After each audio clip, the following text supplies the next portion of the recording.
Bonjour chez vous, bienvenue dans notre monde de la spiritualité. Le titre du message aujourd'hui, c'est le millénium. Le millénium. C'est-à-dire que c'est une ère messianique, pour être plus précis. C'est-à-dire qu'au début de ma vie chrétienne, je fréquentais une église baptiste, pour ne pas dire une toute petite chapelle d'à peine 40 personnes, y incluant les enfants. On avait un pasteur assez jeune, ayant peut-être très peu de connaissances bibliques, mais très zélé pour son ministère. Je me souviens pas d'avoir entendu quoi que ce soit à propos d'un millénium, et encore moins en ce qui concerne les différentes théories relatives à sa signification et à la deuxième venue de Christ, le retour de Jésus-Christ. Comme de nombreuses personnes de ma génération, j'ai étudié l'eschatologie pour la première fois dans les années 1978 en lisant des livres de Hal Lindsey, surtout celui de l'agonie de notre vieille planète. Et en même temps, j'avais acheté une Bible d'études de Scofield et j'ai commencé à dévorer ses commentaires et à les surligner beaucoup plus que les textes bibliques, c'est-à-dire les commentaires de Scofield. Et aussi loin de ce que je me souviens, personne ne m'avait proposé un autre point de vue que le dispensionnalisme pré-tribulationniste et prémillénariste que la théorie de Scofield. Et à cette époque, la Bible Scofield était, pour ainsi dire, une sommité sur ce grand sujet qu'est la parousie ou le millénium du Seigneur. La parousie est un terme biblique utilisé par les chrétiens pour désigner la seconde venue de Christ sur la terre, la première étant sa naissance. Et quiconque daignait remettre en question cette théorie dans des églises de type évangélique était automatiquement suspecté de ne pas croire en l'ignorance des Écritures. Vous savez, je vais vous dire une chose qui risque de vous froisser. Grande majorité des chrétiens ont des œillères et sont bornés à ce que l'on leur a enseigné. Ils avalent tout ça sans vérifier d'autres points de vue. J'ajouterais que les gens de Bérée avaient des sentiments beaucoup plus nobles que ceux de cette Thessalonique. Ils reçurent la parole avec beaucoup d'empressement et ils examinaient chaque jour les Écritures pour vérifier si ce qu'on leur disait était exact. Acte 17, 11. On dirait que ces chrétiens ont oublié d'évoluer dans la parole. Pourquoi? Tout simplement parce qu'ils ne lisent pas la parole de Dieu. Ils sont imprégnés de leur religion dans leur dénomination. Chaque dimanche, ils vont dans leurs églises qui se sont convertis en club social, et là, tous ensemble, ils accomplissent leurs devoirs religieux pour soulager leur conscience. S'ils provenaient de milieux catholiques et qu'ils allaient dans les milieux évangéliques, ils ne faisaient tout simplement que de changer leur religion, mais le principe de base est le même, ce sont des industries religieuses, des entreprises religieuses. Ils ont, pour ainsi dire, endossé chez eux leur manteau de religion, et de retour chez eux à la maison, ils enlèvent leur manteau religieux, et beaucoup d'entre eux, leur cœur n'a jamais été transformé. Ils ont tout simplement changé d'église. Et pire encore, lorsque vous essayez de les enseigner sur la Bible, ils connaissent tout, et en plus, ils ne sont pas enseignables. Ce sont, comme pour ainsi dire, des professionnels des oui, mais. Regardons le prémillénariste. Après mes études en théologie et suite à l'obtention de mon accréditation de Seminary Bible College, j'ai été reconnu comme évangéliste certifié. Mes enseignants étaient de grands connaisseurs du prémillénarisme dispensionnaliste et toute autre perspective que celle du prémillénarisme dispensionnaliste, tel que défini dans l'ouvrage de la théologie systématique de L.S. Schaeffer, est enseigné dans de nombreuses églises évangéliques. Les seules choses de ce que je me souviens d'avoir entendu à propos de l'aménilariste était qu'il s'agissait d'un point de vue dangereux parmi les théologiens libéraux qui ne prenaient pas les Saintes Écritures au sérieux. En 1973, le livre « Plus que vainqueur » de William Hendrickson a créé, pour ainsi dire, une bombe atomique théologique dans les milieux évangéliques. Beaucoup de chrétiens le lisaient et plusieurs étaient attirés vers sa perspective aménilariste sur la période de l'enlèvement et du millénium. Je me souviens qu'il y a eu beaucoup de débats sur cette doctrine biblique et il y en a même plusieurs qui se sont procurés une copie de la thèse de Daniel Fuller dans laquelle il critiquait l'herméneutique du dispensionnalisme et de plus en plus l'huile était jetée sur le feu de cette doctrine biblique. Ici, mes amis, il est important de noter que la distinction entre Israël et l'Église de Jésus-Christ sur laquelle le dispensionnalisme s'appuie largement, ne pouvait soutenir les assauts implacables de William Hendrickson sur l'aménilariste et non le prémillénariste. Il m'a fallu longtemps pour bien comprendre qu'il n'y a aucun fondement biblique en faveur d'un enlèvement pré-tribulationniste de l'Église. À cette époque, j'étais borné sur la doctrine des prémillénaristes sans même vérifier en profondeur la position aménilariste. Et dans les années 1985, j'ai commencé à changer mon point de vue au sujet de l'enlèvement et du millénium. Je me souviens parfaitement, et passez-moi l'expression, de l'horreur exagérée pour décrire les réactions que j'ai reçues des églises évangéliques, y compris la mienne, lorsque j'ai fait savoir que je ne pouvais pas embrasser la doctrine d'un enlèvement de l'Église de Jésus-Christ avant le millénium, avant la grande tribulation et le millénium, après la grande tribulation. Plusieurs furent rapidement convaincus que je m'étais engagé quelque part sur le chemin des hérésies, et ce, sans pouvoir m'apporter un seul argument biblique qui a du poids pour contredire mes études et ma position biblique sur ce sujet. Et là-dessus, je vous propose d'aller sur Denis Doyon YouTube, les numéros 101 à 110, Regard sur le livre de l'Apocalypse. Et j'y apporte cette étude au niveau aménilariste. Et je n'aborde aucunement le dispensionnaliste. Au point tel que, lorsque j'ai abandonné le prémillénariste, sous toutes ses formes, la réaction publique était telle qu'on aurait juré que j'avais commis le péché impardonnable. Vous savez, je ne suis pas en train de dire que la totalité ou majorité des prémillénaristes dispensionnalistes réagissent encore de cette manière aujourd'hui. Oh non! Ce que je dis, c'est que l'atmosphère des années 70 à 80 n'était pas favorable à ceux qui quittaient la croyance eschatologique acceptée par les hommes et les femmes de mon temps. Mon rejet du prémillénariste et mon adoption de l'aménilariste a été progressif. Il a été le résultat de deux découvertes que j'ai découvertes en étudiant ce sujet avec toute l'unité et la logicité biblique. Tout d'abord, je me suis dévoué à une inspection minutieuse de ce que dit le Nouveau Testament sur les événements qui surgissent au moment de la seconde venue de Christ, la parousie si vous aimez mieux.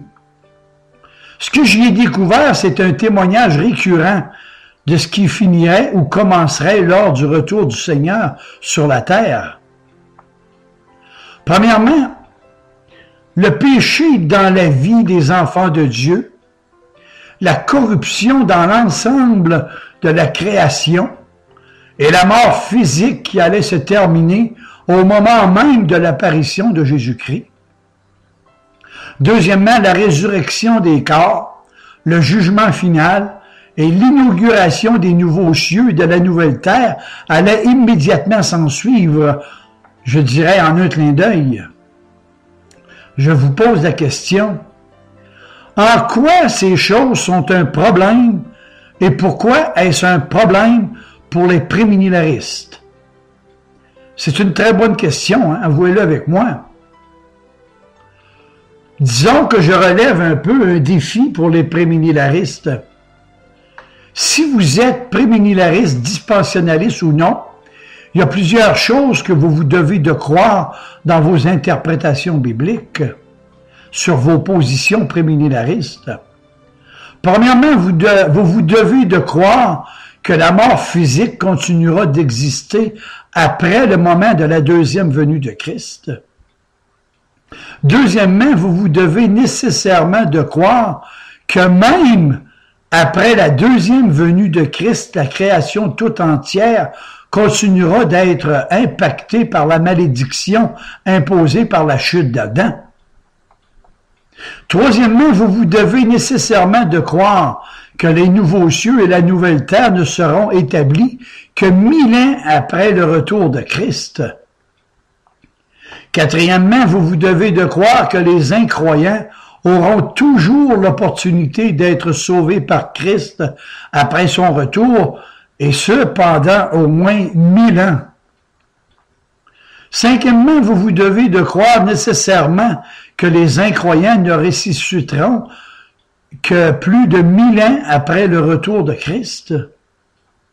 Sixièmement, vous devez nécessairement de croire que les incroyants ne seront finalement jugés et jetés dans le feu éternel plus de 1000 ans après le retour de Christ. Et ce n'est pas tout. Un prémillénariste pourrait me demander, mais en quoi ces choses pourraient être problématiques?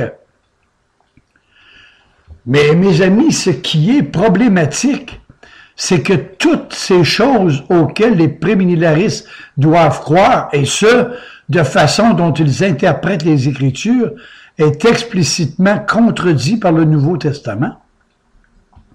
En d'autres termes, durant mes études sur la seconde venue de Christ, j'ai découvert que, contrairement aux croyances que le prémillénarisme requiert, c'est que, premièrement, la mort est détruite et engloutie dans la victoire au moment même du second retour de Christ. 1 Corinthiens 15, 24 à 26 et les versets 50 à 58. La création est délivrée de la malédiction du retour du Seigneur. Romains 8, 18 à 25. Troisièmement, les nouveaux cieux et la nouvelle terre sont immédiatement créés à la suite du retour du Seigneur. 1 Pierre 1, 13, 2 Pierre 3, 10, et j'en passe. Quatrièmement, la possibilité d'être sauvé s'achève au retour de Christ, y compris la résurrection finale, tout comme le grand jugement devant le grand trône blanc lors de la parousie, le retour du Seigneur. Vous avez ça en Matthieu 24, 36 à 44, Jean 5, 28 à 29, Daniel 12, 2, Actes 24, 15, et j'en passe encore. Et pour exprimer ces choses plus simplement, les descriptions que le Nouveau Testament fait de la seconde venue de Christ m'ont forcé à conclure qu'une ère du millénium établie à la suite du retour de Christ, telle que proposée par le prémillénariste, était impossible.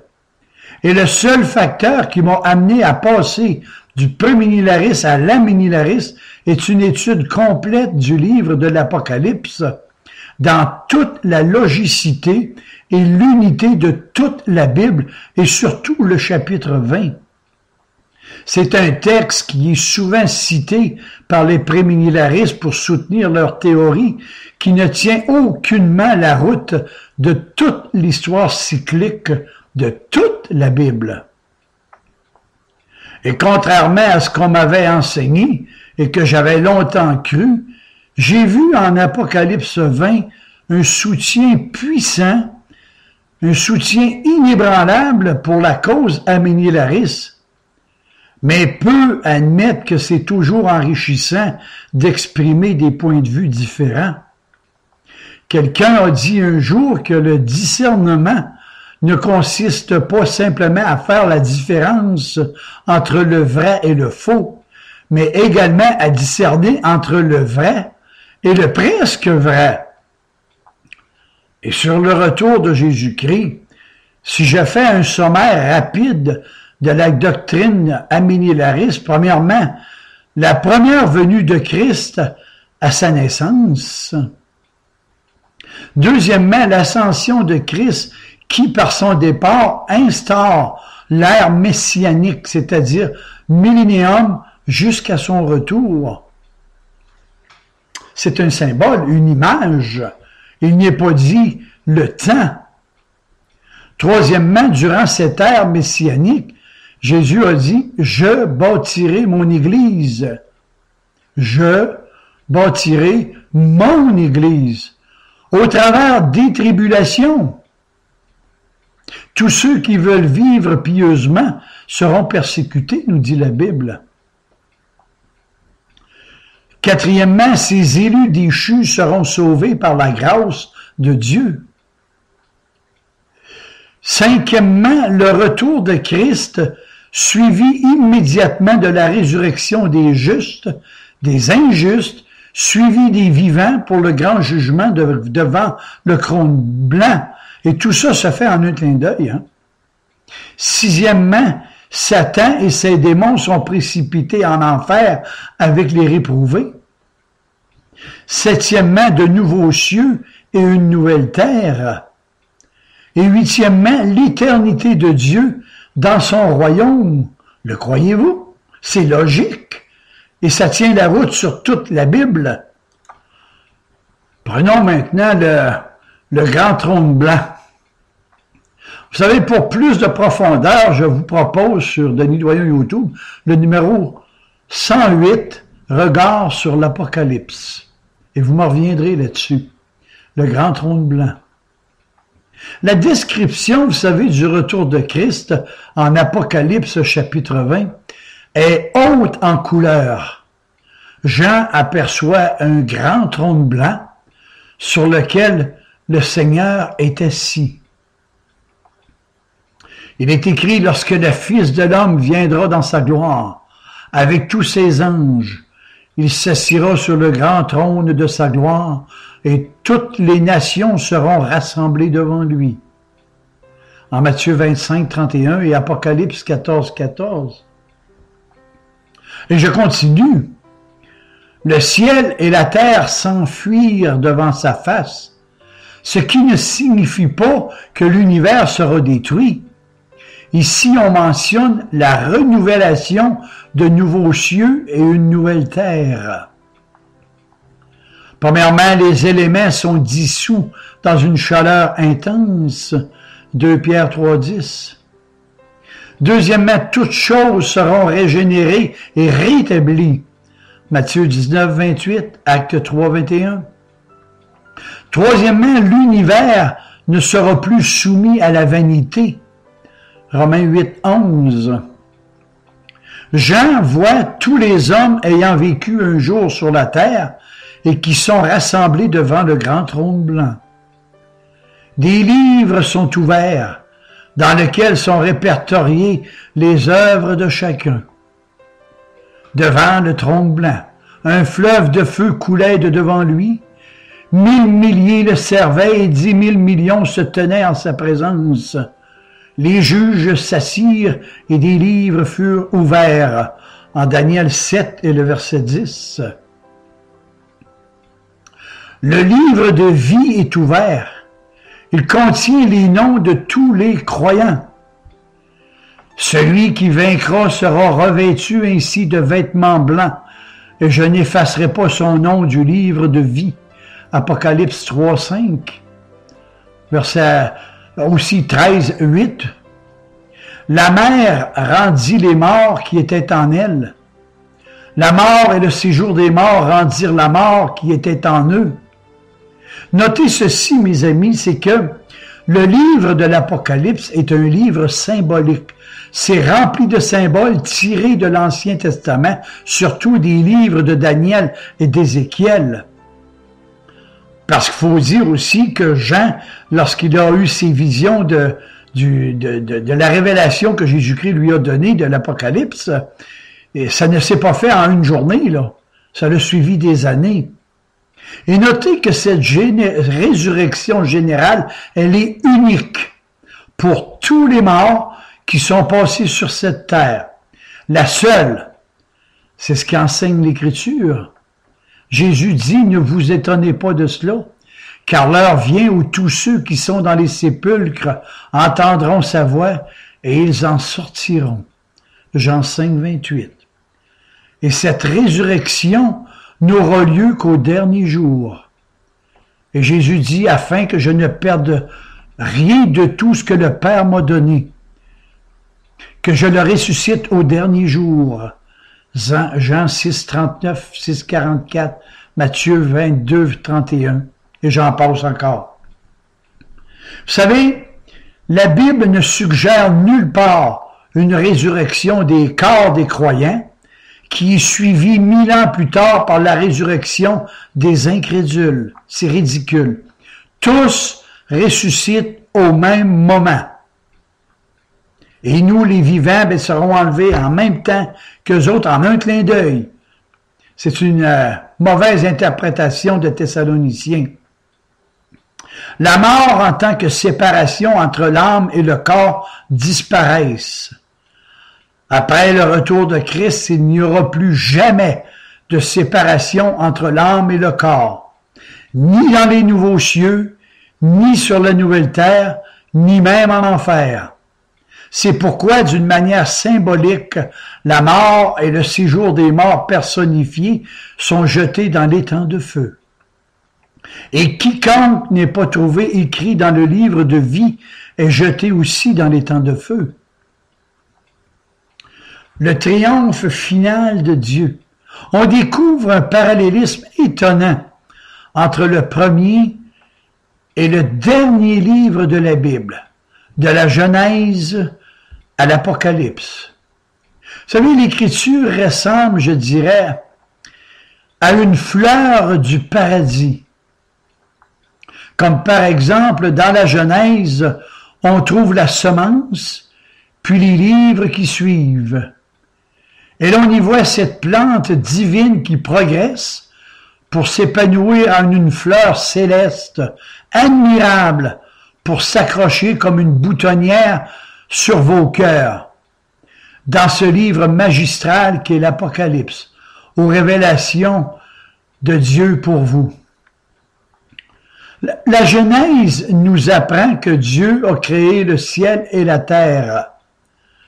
Et l'Apocalypse nous décrit de nouveaux cieux et une nouvelle terre, entièrement renouvelée par le Dieu créateur de l'univers, de tout l'univers.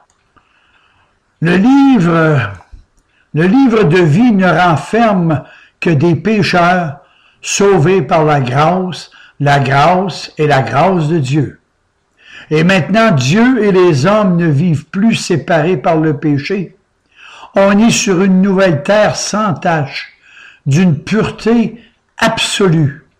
Apocalypse 21, 1. Dans la Genèse, les luminaires sont appelés à l'existence. Le soleil, la lune et les étoiles.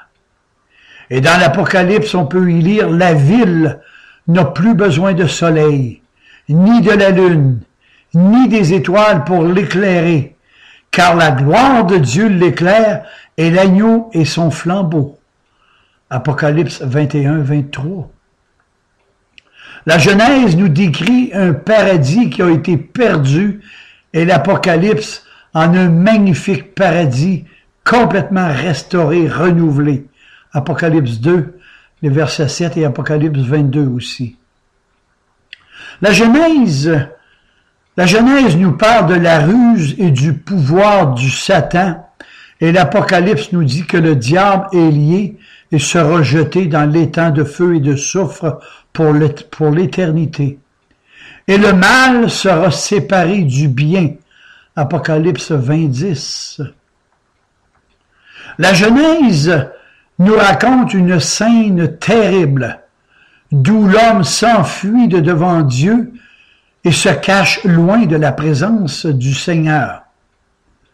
Et l'Apocalypse, elle nous révèle qu'il existe une communion des plus intimes, une communion des plus merveilleuses entre Dieu et ses créatures qui ont été rachetées par le sacrifice expiatoire et propitiatoire de Jésus-Christ. Voici le tabernacle de Dieu avec les hommes. Il habitera avec eux. Apocalypse 21:3. Enfin, alors que la Genèse nous montre l'arbre de vie gardé par un ange qui empêche l'homme d'avancer sa main et de prendre son fruit, l'Apocalypse redonne à l'homme l'accès, l'homme qui est sauvé évidemment, redonne à l'homme l'accès afin qu'il ait le privilège à cet arbre de vie, ou si vous aimez mieux, la vie éternelle. Apocalypse 21:3. La vie éternelle, l'arbre de vie. En Apocalypse 12:5-12, suite à la naissance, la mort et l'ascension de Christ, Satan est précipité du ciel et ses accusations perdent tout semblant de justice. Apocalypse 11, un chapitre avant, 2-6, une longue période durant laquelle l'Église manifeste sa force et en témoignage, elle est nourrie loin de la face du serpent. L'influence de Satan est pour ainsi dire contenue. Ça, c'est le chapitre 11, chapitre 12. Maintenant, je vais au chapitre 20, 1-3. Satan est lié et jeté dans l'abîme. Son influence sur les nations est entravée. Ce ne sont plus les nations qui partent à la conquête de l'Église, mais c'est l'inverse, par l'évangélisation. Apocalypse 20.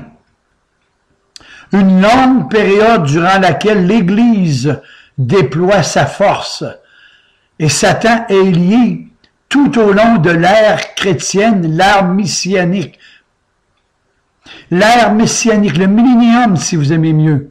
Et dans le ciel, les âmes des élus vivent et règnent avec Christ. Mes amis, une fois qu'on a discerné cet ordre des événements ou ce programme de l'histoire, il n'est pas difficile de comprendre le livre de l'Apocalypse. En résumé, voici cet ordre.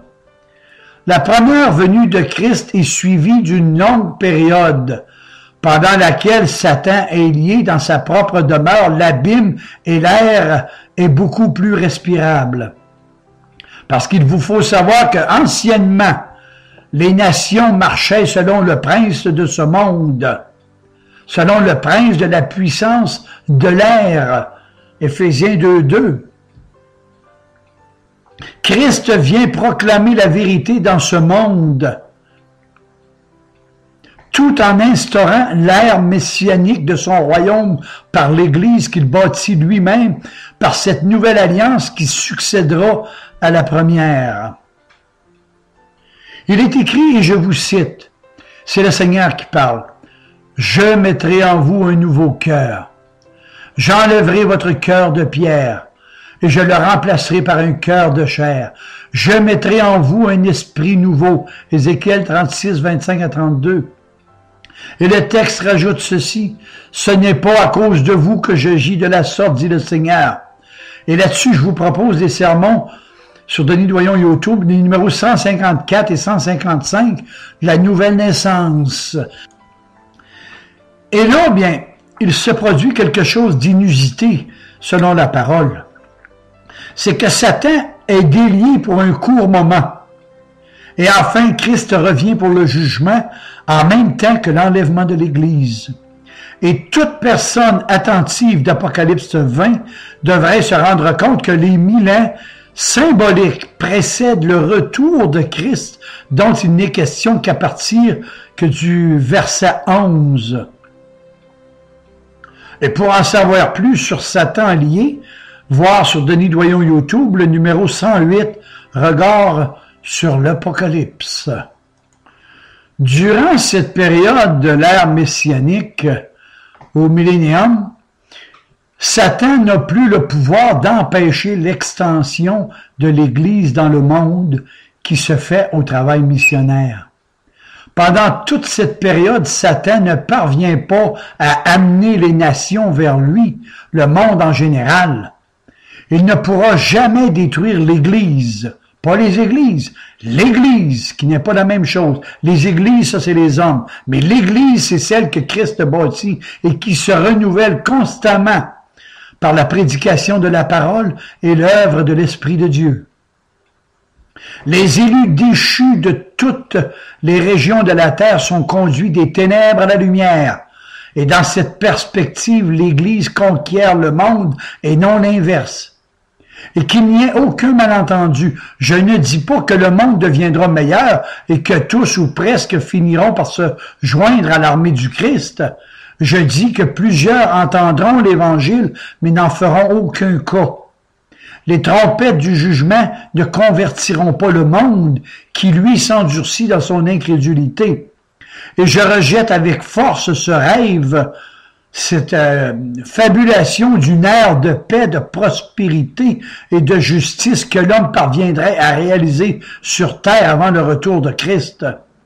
Je n'ignore pas non plus qu'un certain humanisme moderne, le Nouvel Âge et compagnie, propose une forme de relecture de l'Évangile qui est en train de s'attaquer tel un ver aux racines du véritable christianisme. L'influence du diable n'est pas totalement détruite, car dans les limites qui lui ont été fixées, il agit avec la fureur du désespoir. Et au cours de cette période de l'ère messianique, le millénium, son influence a été limitée à un domaine bien précis de son activité. Il est écrit « afin qu'il ne séduise plus les nations ». Et au cours de cette période de 1000 ans, de l'ère messianique que Jésus a instaurée à sa première venue, le diable peut faire beaucoup de choses. Mais il y en a une qui lui est refusée pour laquelle il est lié. Il ne peut détruire l'Église dans son mouvement missionnaire. Il ne peut l'empêcher d'annoncer l'Évangile à toutes les nations, et ce jusqu'à la fin des 1000 ans au retour de Christ. Cela lui sera refusé. Bon, je pense que j'en ai dit assez sur le millénium. Et là-dessus, je vous propose vivement de vous procurer le livre « Plus que vainqueur » de William Hendrickson. En fait, toute bonne librairie chrétienne devrait l'avoir, ça c'est inévitable. Plus que vainqueur de William Hendrickson. Que le Seigneur vous garde. Amen et Amen.